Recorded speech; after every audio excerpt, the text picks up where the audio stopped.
Hi, Dr. Smith. It's Stephanie and Adrian from the How to Be a Redhead podcast. Welcome. Hi guys, thank you for having me. Yes, thank you so much. Adrian and I love skin, everything relating to skin, skincare I got products. so excited to talk about skin. I love it. Yeah, of course, we have a passion for makeup. We have a makeup line. We believe skincare and makeup can, they go hand in hand because to have a great canvas, to do your makeup, you need great skin. When you personally see a redhead patient, what do you kind of recommend for their skin? And then we'll go into it, but it seems like a lot of redheads, we started How to Be a Redhead 13 years ago, and it just seems like we hear more and more, and from experts that we've talked to throughout the over decade, is that a lot of redheads have sensitive skin. So do you see that with your redheaded patients? Yes, absolutely. So one thing I tell my patients, I actually tell my schedulers when patients come in to see me, I want them to come in without makeup on, right? And one thing I see, Stephanie, is that redheads come in and often they're not their natural hair color. They've dyed their hair a blonde, and immediately I'm like, "Are you a natural blonde? Did you dye your hair blonde? I just need to know because your skin is very fair. You have a few freckles. So I just want to find out if you are a redhead, because if that is the case, this changes things. Because I always recommend the most sensitive skincare for redheads. We know redheads have thinner, more sensitive skin. Those nerve endings lie more shallow in the skin. So you guys just have much more sensitive skin and are prone to sun damage. So I obviously always recommend non-fragrance, sensitive skincare, and a lot of SPF. Yeah, we love sunscreen, Adrian, right? Love it. Love it. I wanted to say too, I put SPF 50 on my face and neck this weekend. And unexpectedly, we were going, I thought we were going somewhere else. I had a jacket on. We went somewhere and we started walking. I got hot. So I took the jacket off. I had a V-neck on and I got such a bad sunburn. You can't see it right now, but I got such a bad sunburn right where I didn't put sunscreen. And I thought, number one, sunscreen is so underrated because it saved my entire face and neck from getting a sunburn. And then I was so upset that I got a sunburn because I try so hard to prevent it. But I just feel like I can't say it enough how important sunscreen is for specifically redheads, just in terms of burning. I just feel like it's so important. And I was wondering how you get that across to your patients to wear sunscreen, because I feel like people just don't want to wear it. I know it is just something I feel like people have recently become more aware of. But as a redhead, you are just more prone to sun damage and all types of skin cancer, be it melanoma, squamous cell, or basal cell carcinoma. So I just tell them Mm. these statistics and I say that you should rub in sunscreen. And if you are afraid that you didn't catch every part, sometimes just take a spray bottle and kind of spray it over the rest of your body where you don't think you rubbed it in, just as a safeguard, especially if you're going Huh. out of the pool or something like that. Some people don't prefer sprays, but they are a great backup to catch those parts that you don't necessarily rub with your hands. So Mm. That's a good tip. Yeah, I know. It's hard to find a spray mineral sunscreen. I feel like the ones that I always buy, they get clogged at the nozzle. yes, that is, I think it's a function of the spray itself, but I love mineral sunscreens, right? That's my preference. Hmm. So I would really, there's some exciting things coming out, but nothing has quite yet solved that problem that you've experienced, because they do get clogged. They don't spray a fine mist like the chemical filters do. But that is definitely something I'm rooting for to be developed. Yeah, and we want to go into your skincare brand, Untoxicated. It's a brand that we personally have tried. It's in our spring H2 bar box. So a lot of our Redhead subscribers have tried your product, which is amazing. It's the first brand that's formulated without 128 of the most common contact allergens. And I actually have them right here because I love them. I use this on my skin. And then this tube is the tube that was in the Moisture Boost in our spring beauty box, and actually mine's empty because I actually use it all the time. So thank you for making a really amazing product that is perfect for sensitive skin. But we wanted to dive into some of the claims on the packaging, and maybe if a redhead or consumer was to see this, they may not know some of the terms. So, for instance, like we know what derm approved means. What does hypoallergenic technically mean? Yeah, thanks, Stephanie.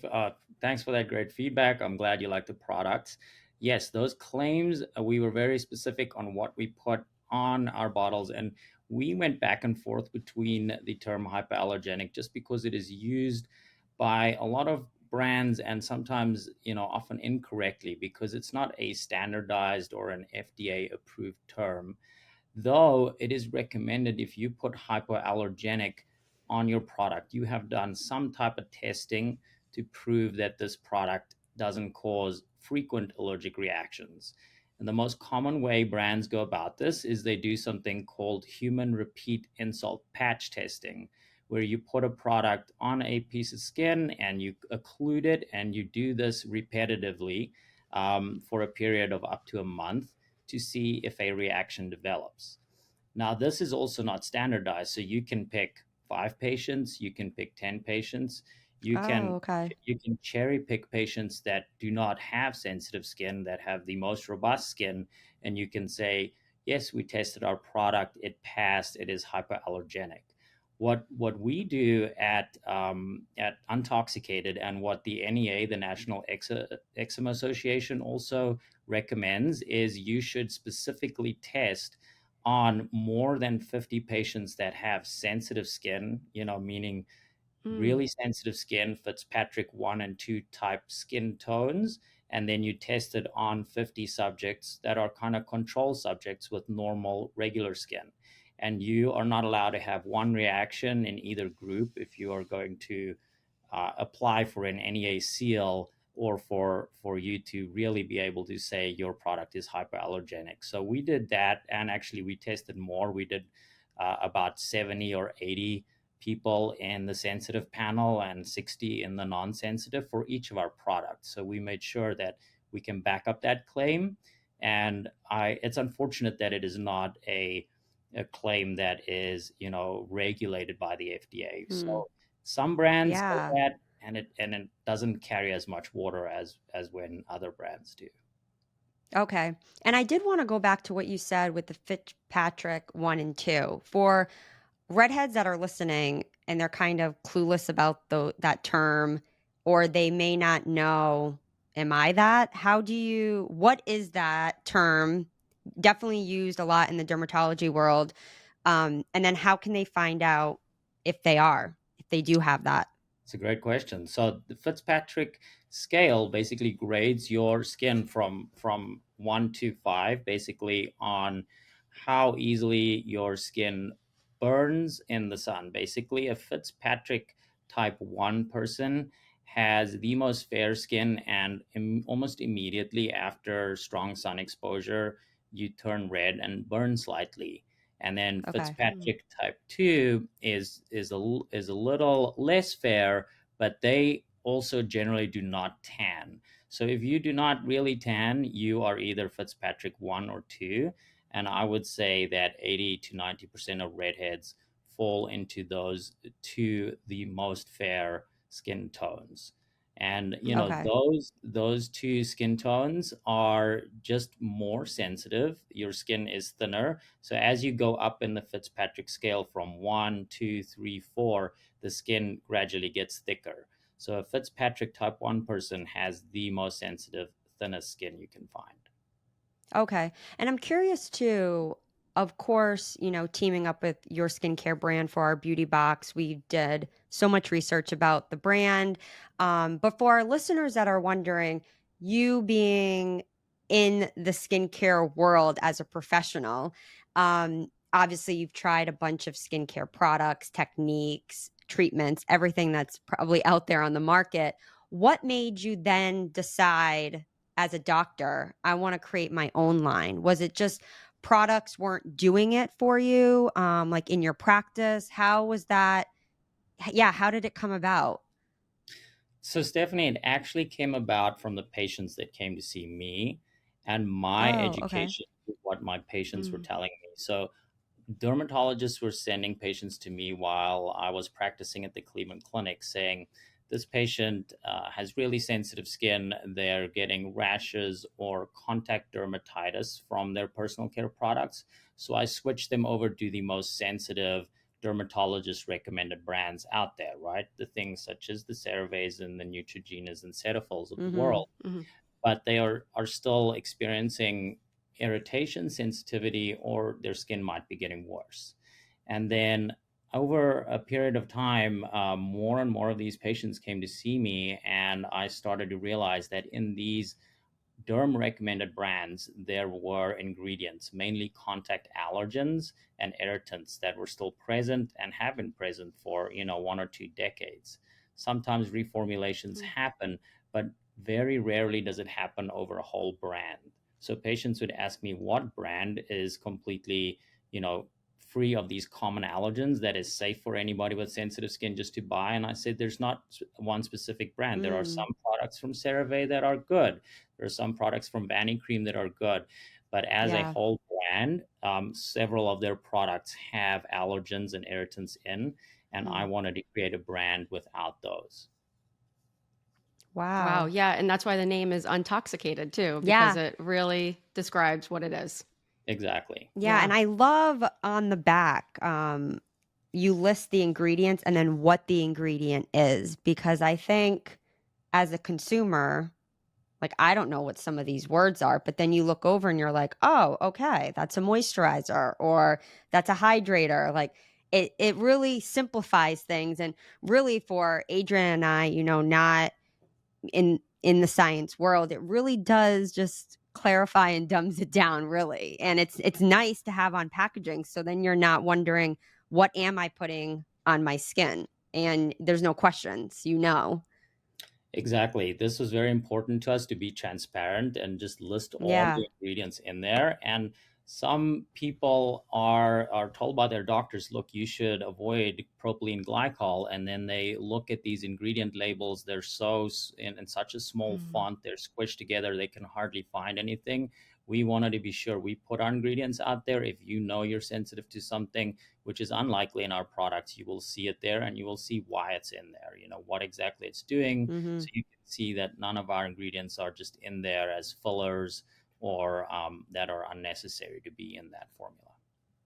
Yeah. And how about vitamin C? We've seen you on social media talking about how some people are using too much vitamin C and it can irritate sensitive skin. So, for someone listening that maybe has never even used a vitamin C, doesn't know where to start, or for someone who's listening and wondering, oh my gosh, am I using too much? How do you know? Yes, yes.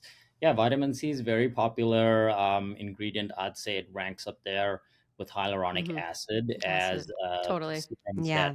that almost every young female that I see is using or experimenting with. And it's a great product, but it can cause irritation and cause your skin to flare. So I recommend a lower percentage. It's all about the percentage, and you see a lot of brands that even have 25% vitamin C, and that, in my opinion, is pretty high, and I wouldn't start there. I would go with something like a 5%. There's several brands that make 5%, and then if you tolerate this well, I would also apply, start once every 3 days. And then if it's not irritating you, you can go to every other day, and then you could go to daily. But start with 5, gradually increase how often you apply it, and then you could go to 10.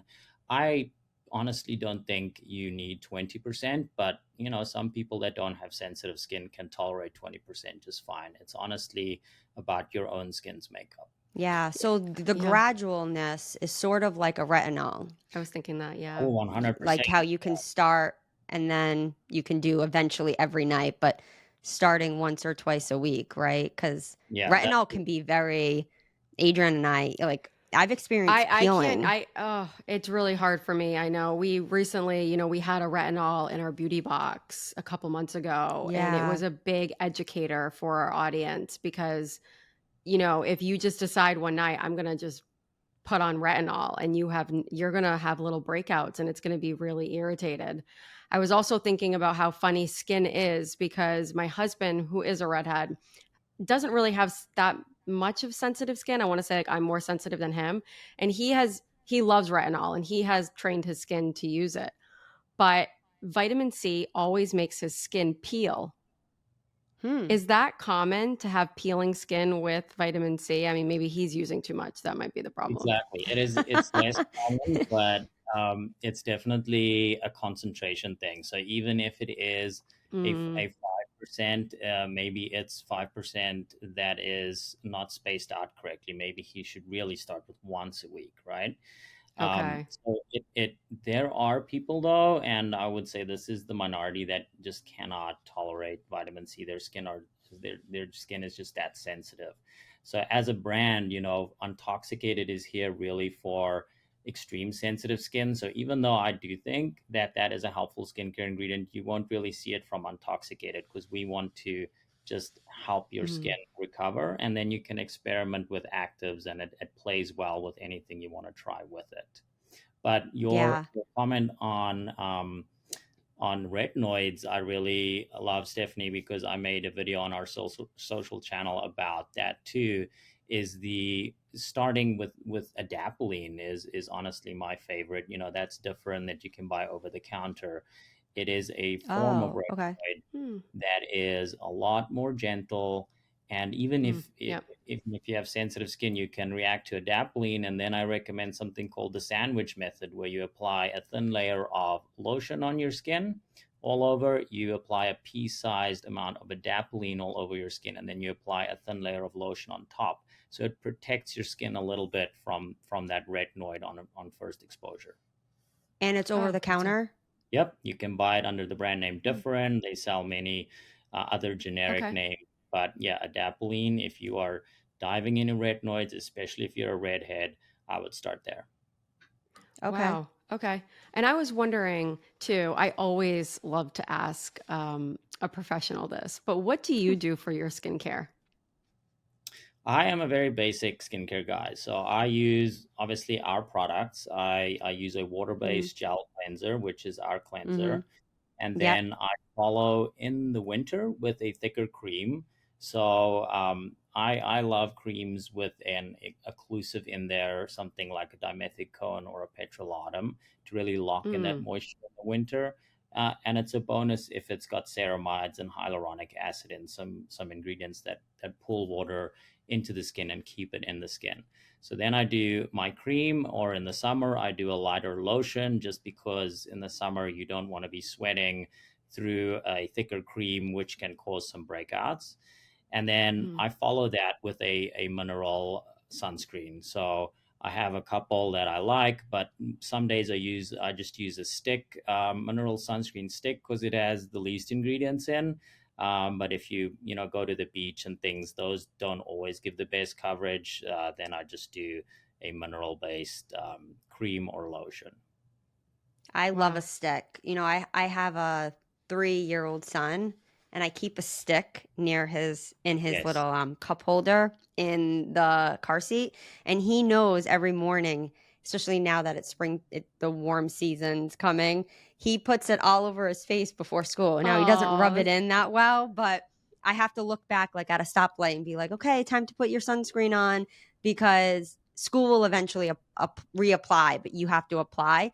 But that's where the Yes. stick is so good, because then he's not Oh, getting all messy with the lotion. He just puts it all over his face. And then if he's not wearing a long sleeve shirt, he'll put it on his arms. But it's so cute how he oh, really that's does love really his so stick. cute. And good Yeah. to train Yeah. him early too.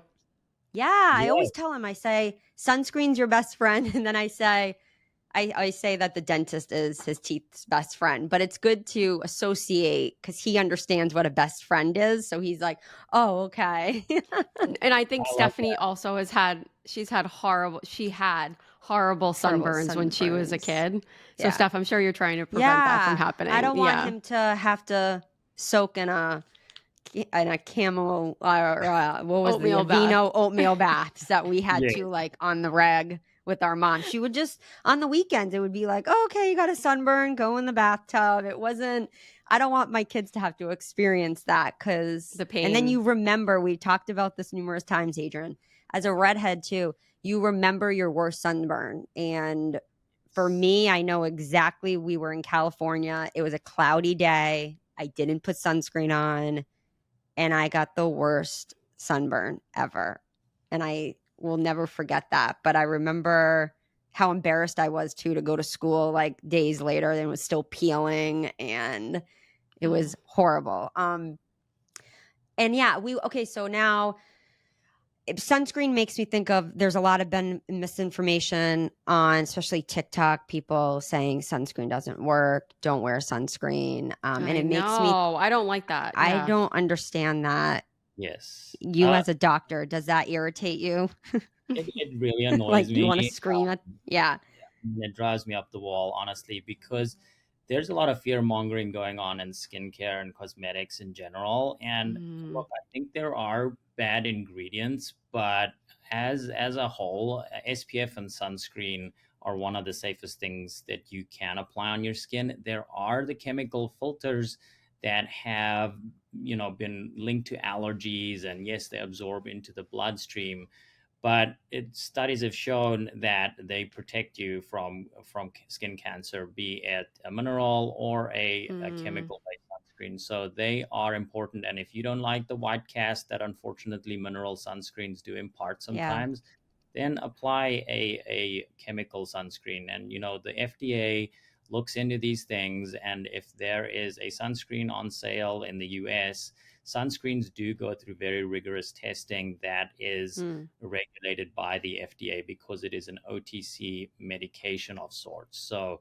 I tell anybody, pick what you like to apply, whatever you're going to apply, because if you don't like applying it, you're not going to apply it, and you're going to get sunburned. But definitely, I've seen these trends, Stephanie. I've seen some people recommending putting on essential oils and forgetting, and just forgoing the sunscreen and going into the sun. And you can only imagine that is a disaster, because essential oils are loaded with fragrances and allergens, and it's an oil, so you're going to burn even worse. So it is.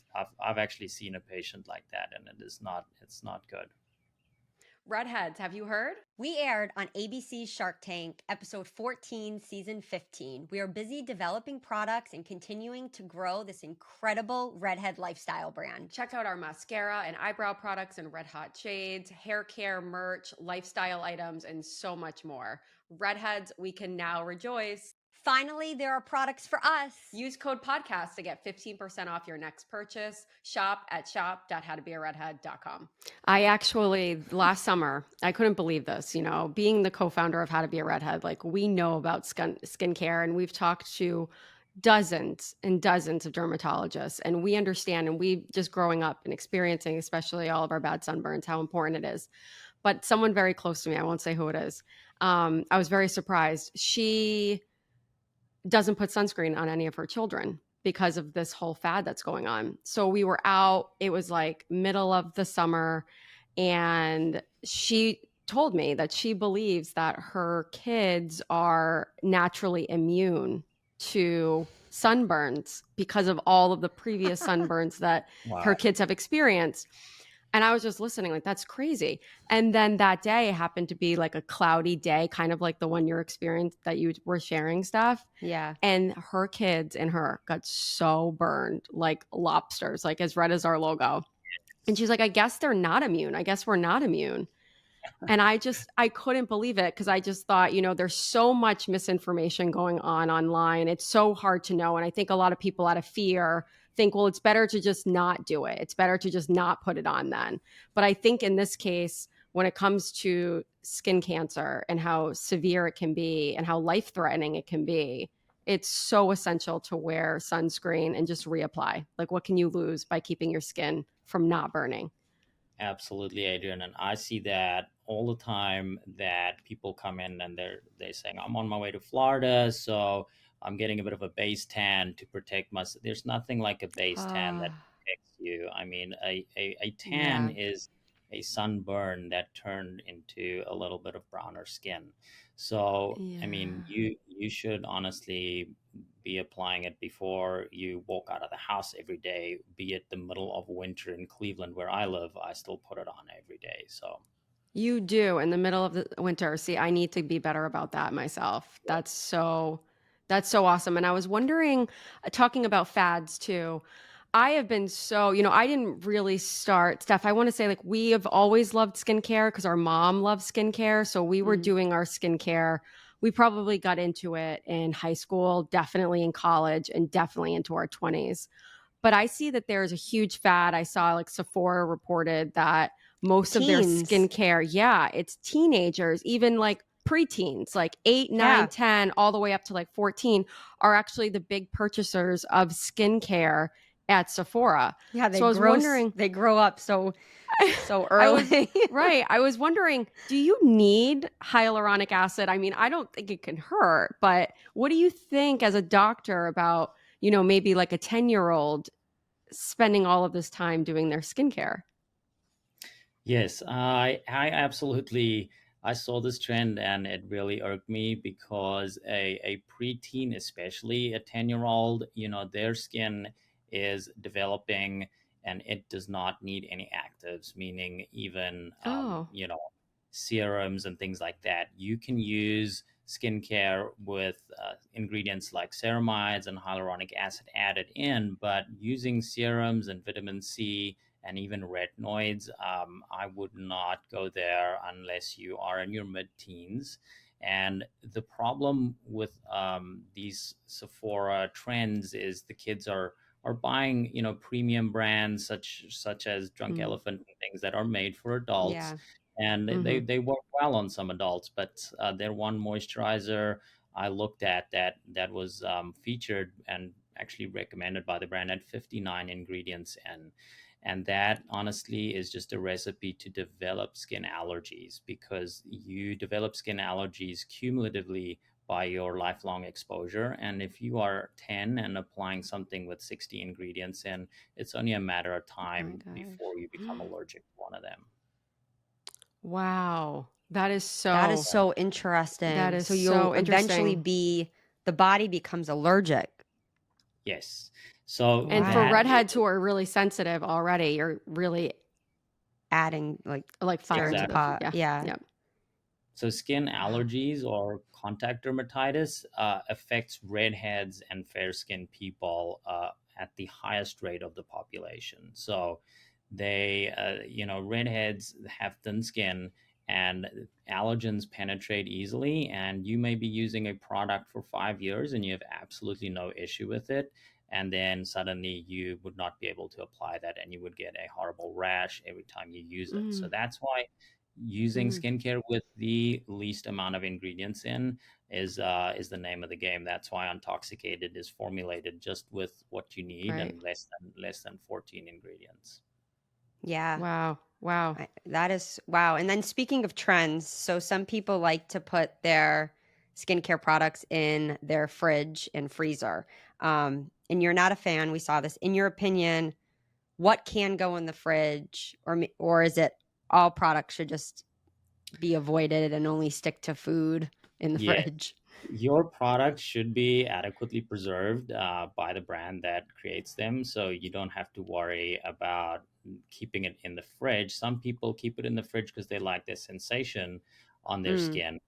The fridge, Mm, especially cosmetic fridges, do not get as cold as your run of the mill home fridge, so that is okay, but definitely not the freezer, because any formula, be it a lotion that has water in it, is blended in the lab to emulsify with the oils, and they become one, and the oil is suspended within that water. And if you freeze it, these two separate basically, and then when the lotion or the cream comes back to room temperature, it is not an elegant formulation.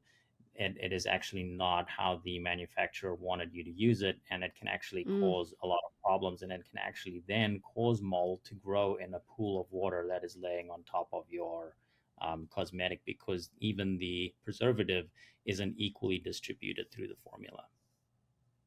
Mm. Well, that's good. Stephanie, take your stuff out of the refrigerator. I don't put it in there anymore. You don't? I do have these eye patches that I never even wear. I should just take them out, Same. I have mine in the refrigerator too. but I I should do just throw them like the away. way that they feel, but I haven't done that since postpartum. I mean, very long time ago. So I should just probably take them out because it's probably gross that they've been in there for that long. Yeah. Yeah, I And would say if they don't have any water in them, it should be okay. But so you can put a pure oil in the fridge, but don't put anything with water. If you see water or aqua on the ingredient label, it should not go in there. okay, Wow. that's a Okay. good tip. And now going into babies, kids, I've done, the products that they use, everything from diaper cream to their um, face creams. I really research, and I think that maybe most parents do nowadays with like everything out there on the internet. And you would think that creams made for babies and kids would be allergen free, but you say Yeah. this is not the case, which I find really interesting. And I obviously agree because I've done research on my end as a parent. But how can parents be sure that what they're buying won't irritate their kid's skin? Because if we're talking like, let's say about a newborn, or, their skin is so delicate that if there is a parent listening who's expecting or they do have a little one, what can they do to make sure that they're using the right products on their kid's skin? Yeah, it's hard to know which products are safe, and I did a video about some kid or child branded or baby branded skincare recently, and Mm-hmm. it's unfortunate that brands sometimes market this to babies, and it's honestly not different from a lot of the adult formulas, and I don't know what qualifies it to be a baby formula, but one of the brands, I don't want to pick on brands that I'm not a huge fan of, is even Aquaphor. I mean, Aquaphor has lanolin in it, Wow. and it was voted Contact Allergen of the Year in 2023. Oh, Yeah, it's wow. cheap full alcohol, and when I was training in allergy, or back in the day, doctors would happily recommend Aquaphor, and you find some doctors that still do. I do not think that is a wise choice. Stick to something that is based with Vaseline rather, because all that lanolin does, it's an inclusive, but it is a potent allergen. So you can Okay. Google Mm. Allergen of the Year, and there are about 24 of them that have been ranked, and the dermatological societies rank these, the American Contact Dermatitis Society. And just have a look at that Oh, list. It's 24 ingredients, and look at your baby brand. If it has anything in there that's on that list, avoid it. Lanolin is on there, propylene glycol is on there, which is often Mm. also called propanediol because yeah. they changed the name. That can also cause an issue, and it's okay for most adults, but I wouldn't necessarily use that for a baby. So, and then Wow. botanicals. I'm not a fan of botanicals, even though these essential oils and things sound like you're doing your kid a favor. I would steer clear Yeah. of them. So do you Mm. recommend sticking to also sensitive or fragrance free or anything that's just like unscented? I try to just stick to all unscented products, Yes, that because is then if we're mixing in like all of this other stuff, do you agree? Just keeping it simple for great. their I mean, age? that would probably be the biggest tip. I mean, you hit the nail on the head. Fragrance free. If you're eliminating that, you're eliminating most of your allergens, because that is the number one skincare allergen is fragrance.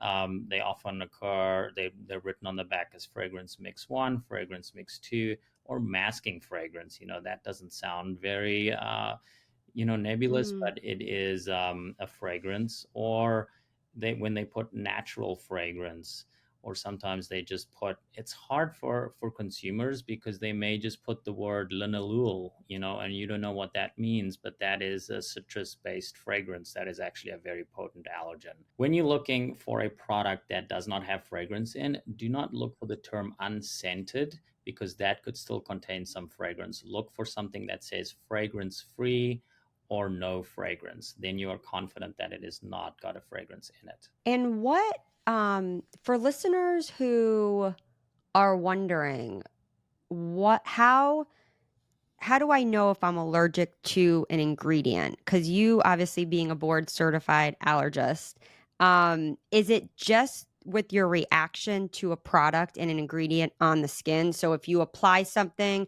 like Adrian has way more sensitive skin than I do. Mm-hmm. If Yes, I she, always have my cortisone cream next to me because I'm just constantly itching. I Yeah, don't know if that's a good ingredient, it's but okay. I just Keep always doing like need it. that. It's okay. but like if she applies something, if she gets a reaction, does that mean that that product, something in that list, she's allergic to? Or are there, as a professional and as a doctor, are there tests that you do? Because I know like you can get your back pricked to find out if you're allergic to nuts and food and everything like that. But how about if skincare? I just want to like clarify. So for our listeners that are wondering, how do I know if I'm allergic to Yeah, something? that's a great question. I mean, like I said earlier, you may be using a product for years and it causes you no issue, and then all of a sudden you're like, "Hey, I'm getting a rash every Mm, time I use it, or my face is just continually itching." It could be that you developed an allergy from something you've been using. Okay. Especially when you're okay. introducing a new product, this is the easiest way to find out if you're allergic. The problem is you may not experience that itchy rash or tingling the day of application, because skin allergies is a type of delayed allergy that takes 3 to 4 days to really present itself. Oh, But then no way. once it Okay. Mm, presents itself, wow. yeah, it can be there continually as long as you keep using that product, and you only have to use that product once every 3 weeks to have a constant rash from that product, because it is a type of delayed non-immediate allergy. So to answer Okay. that question about skin testing, that's why we can't skin prick test you to a lotion and say yes, you're allergic, because that's too quick of a Oh, test. Because if we test you to pollen, we prick through the pollen and you will welt up within 15 minutes, and I can Mm, confidently say, look, you're allergic to birch pollen. But if I put a lotion on you and I prick through it, you will have no reaction. You may have no reaction in the office and then go home, and 3 days later you would see a welt or a red spot there. So that's why we do patch okay. testing. Yeah, so we put all the ingredients Okay. that I actually ask all my patients to bring in all your skincare that you can think of. Bring in your shampoo, bring in your deodorant, bring in your lotions and your makeup. And we do something called patch testing, where we put a little bit of that product under an occlusive patch, sometimes under an aluminum little disc, and put it on your back. And then we also put a standard panel of known allergens, called the contact allergy panel. It usually has about 80 allergens in. We put those on your mm, back. We put your products on your back. We tape it all Wow. over. We send you home. You come back on the Wednesday. You can't shower, unfortunately, for 2 days. We peel it all off and we can see what you have reacted to. And it is a grading system of how likely it is that you are allergic to something. So, yeah, that's called patch wow. testing. It's very involved, and Wow. it takes a long time, but it is the gold standard way to find out. So that's Yeah. why. And I'm sure, Mhm. I need to do that. I yeah, need I'm to do sure that. it's life changing. I was just going to say for your patients Yeah. that maybe they've been struggling, for example, someone who's a little bit older their whole life, and then they do this test, and I can see why Yeah. Yes, it, it is. yeah, they get answers instead of having all these questions on like, oh my gosh, is it this product? Is it this ingredient? That Yes. totally makes sense. Wow. So you do that in your office. Yes, we do that, and Wow. most allergists and dermatologists would do that. Sometimes Mm, private practice doctors don't always do that because it takes a lot of time and resources. You Yeah. need a couple of okay. nurses. You need someone that prepares everything for you. But yeah, just call up the derm or the allergist office and say, "Do you guys do patch testing?" Wow. That is Yeah, so Adrian, you cool. need to do that. I need to do that. I need to call right now. And so for the last question. Oh, wait, I have one more Oh, question oh, before your oh. last question. Well, I I want go guess ahead. I was going to say what is in store for Untoxicated, cuz it really is a fantastic brand and it's going to be exciting. working with you guys, meeting you, having you on our podcast to see your growth. Now that, of course, we follow you on social, but what do you guys have planned? Is it expanding the line and coming out with other products? Yes, exactly, Steph. So we wanted to start with the most basic skincare assortment, a face wash and a lotion and a cream. But we have already developed a micellar water, which is a makeup remover, a no rinse makeup remover that is different than any micellar water on the market that has none of the irritants or allergens in it. But then, Steph, we are really waiting for customers to tell us what is the thing that they want as a next product. Although we do have a couple of products that we are looking into. Obviously, SPF is on our list, but we've heard things such as lip balms, deodorant, and eventually we want to give a solution to anybody with sensitivities or allergens, not just for the face, but for body care and possibly even hair care. Yeah, well, congrats. That's The great. line is amazing. Like I said, I'm Yeah. completely out of this tube. And then this one, I like slather it on my face, but it's so awesome. So thank you. And then Adrian, I know you were going to ask him. Yeah, this is my favorite question, but Yeah. maybe even anyone who we were talking about who's 10, who's at Sephora buying all the skincare, or anyone who's maybe like 70s, 80s, 90s. Stephanie and I were in our 30s. What is one skincare product you think every redhead should own? I mean, I'd have to say sunscreen, even though it isn't a product that we're making currently. I just feel so passionately about it. Everybody is going to have a face wash, and not honestly, everybody is even going to use a lotion. We know men don't often use a lotion, but everybody, including men, should be using sunscreen every day. Yeah, sunscreen Beautiful. is it. That's it. Well, thank you so much for your time. Just learning about more in depth about Untoxicated. Congrats again. And it is a fantastic line. And then just hearing your wealth of knowledge on the top allergen. I think it's a topic that we've never really talked about on our podcast. And it's something with redheads having sensitive skin, it was a must to have you on. So thank you so much for your knowledge and your wisdom and your tips. Yeah, thank you, Steph and Adrian, for having me. And I love the community you've built, and you guys are doing Thank you. great work. Thank you. Thank Thank you. Thank you so you. much.